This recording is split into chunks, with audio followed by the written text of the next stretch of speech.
Hello friends, आज हम pivot table पे काम करेंगे। पाइवट टेबल बेसिकली हमारे डाटा को समराइज करके एक मीनिंगफुल वे में प्रेजेंट करता है।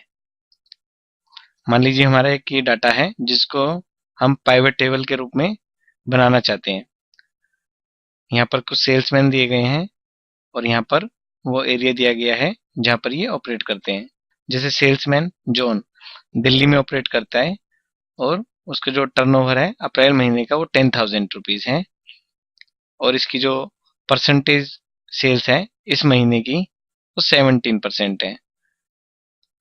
इस महीने की टोटल सेल आप देख सकते हैं 100% है और जिसमें से 17% हिस्सा जो है वो जोन का है, 18% हिस्सा जो है वो एलेक्स का है। इस तरह से हमने यहाँ पर मंथली परसेंटेज निकाली हुई है। इसी तरह ये सेल्स जो है वो मई से रिलेटेड है, ये सेल जून से रिलेटेड है, ये जुलाई से रिलेटेड है और ये अगस्त से रिलेटेड है। आइए अब इसको एक पाइवट टेबल के रूप में प्रेजेंट करके देखते हैं। इसके लिए हम सबसे पहले इस डाटा को सिलेक्ट करेंगे। जिस भी डाटा की हमें पाइवट टेबल क्रिएट करनी है सबसे पहले हम उसको सिलेक्ट करेंगे। आप हमेशा ध्यान रखेंगे कि आपको जिस भी डाटा का पाइवट टेबल क्रिएट करना है उसमें हेडर्स जरूर होने चाहिए।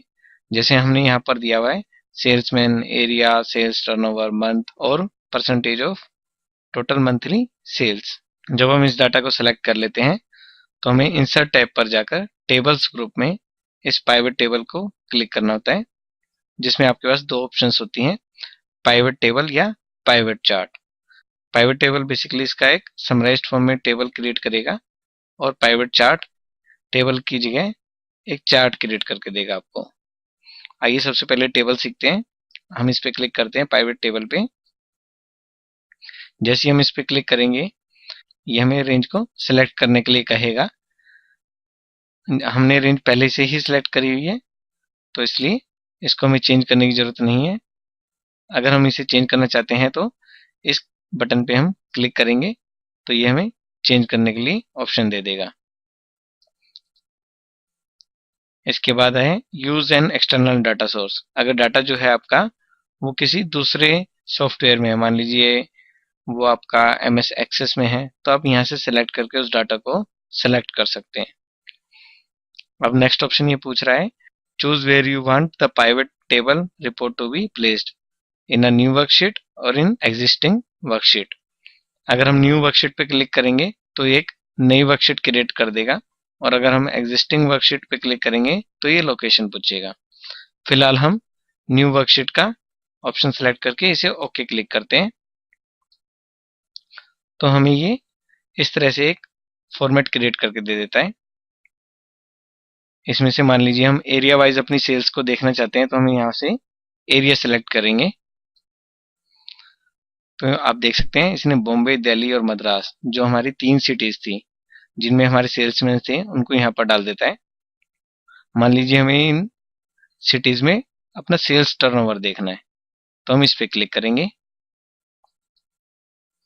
तो आप देख सकते हैं यहाँ पर इसने टोटल सेल्स टर्नओवर को डाल दिया है कि बॉम्बे में हमारा इतना सेल्स हुआ है टोटल, दिल्ली में इतना सेल्स हुआ है और मद्रास में इतना सेल्स हुआ है।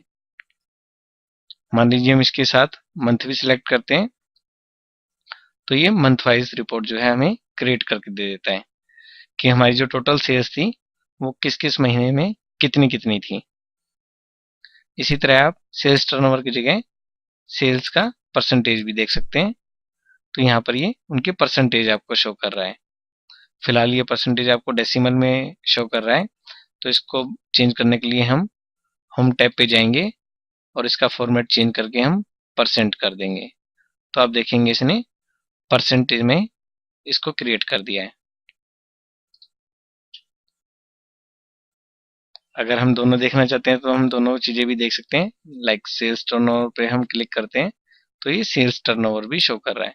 अब आप देखेंगे इसने सेल्स टर्नओवर को भी परसेंटेज फॉर्म में लिख दिया है जबकि ये हमारा रुपीज फॉर्म में होना चाहिए। तो हम इसको सिलेक्ट करके इसका फॉर्मेट भी चेंज करेंगे। इसको हम कॉमा स्टाइल देते हैं तो ये परसेंटेज हटाकर कॉमा स्टाइल में इसे चेंज कर देगा और डेसिमल्स भी पुट कर देगा। डेसिमल्स भी हम हटा सकते हैं और ये परसेंटेज और वैल्यूज आप दोनों देख सकते हैं। अगर आप इसको सेल्समैन वाइज देखना चाहते हैं तो आप इसको यहाँ पर क्लिक कर सकते हैं कि किस सेल्समैन ने कितनी कितनी सेल करी है। जैसे अप्रैल में डेविड ने इतनी सेल करी है 9,000 की, और विल ने 17,000 की करी है। ये दोनों बॉम्बे से रिलेटेड हैं।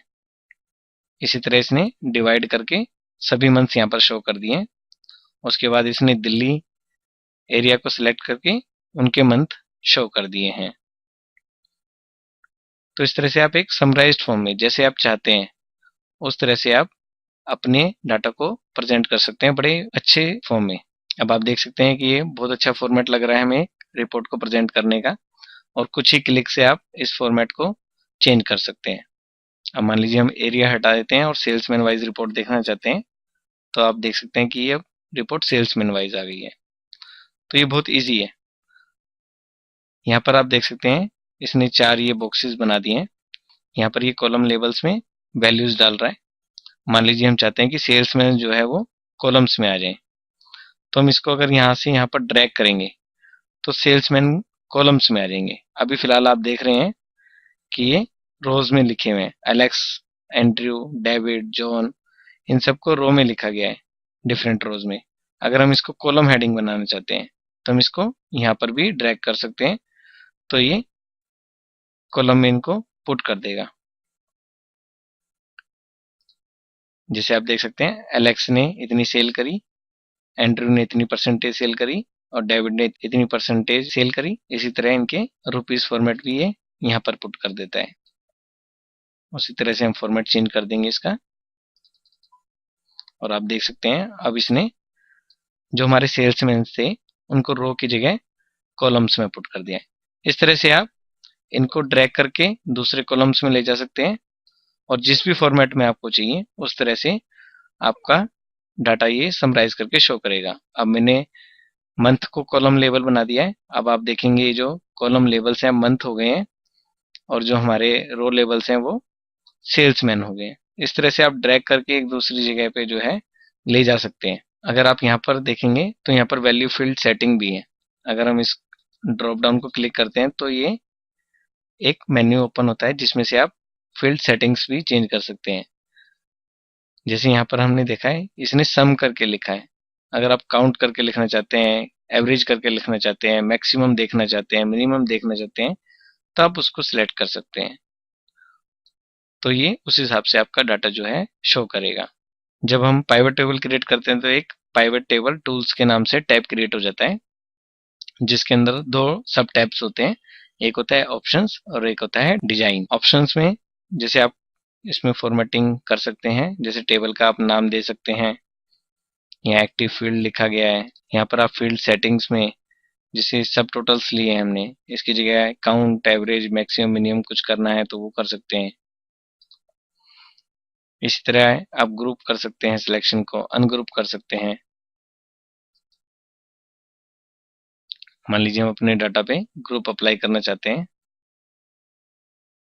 तो इसके लिए हम अपने डाटा को सिलेक्ट करेंगे और यहाँ से ग्रुप पे क्लिक करेंगे। तो आप देख सकते हैं इसने इसको एक ग्रुप बना दिया है। अगर हम इसको अनग्रुप करना चाहेंगे तो अनग्रुप भी कर सकते हैं। इसी तरह आप सॉर्ट भी कर सकते हैं, हालांकि ये ऑलरेडी सॉर्टेड है। आप देख सकते हैं पहले एलेक्स लिखा है, एंड्रू लिखा है, फिर डेविड लिखा है, तो असेंडिंग ऑर्डर में ये पहले से ही सॉर्टेड है। इसी तरह आप अपने डाटा को रिफ्रेश भी कर सकते हैं। मान लीजिए हम अपने डाटा में यहाँ पर कोई चेंज करते हैं।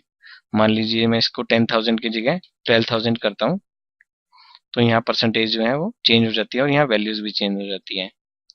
अब हम शीट 5 पे आएंगे। अगर हमें अब इस वैल्यू को चेंज करना है तो हम ऑप्शंस पे जाकर डाटा को रिफ्रेश करेंगे। अब हम यहाँ देखेंगे जोन के आगे 19% होना चाहिए। अब हम यहाँ देखते हैं जोन के आगे 19% दिया हुआ है। तो इस तरह से हमारा डाटा जो है वो रिफ्रेश हो गया। तो जब भी आप डाटा में चेंज करेंगे तो आप यहाँ पर आकर इस बटन को जरूर क्लिक करेंगे।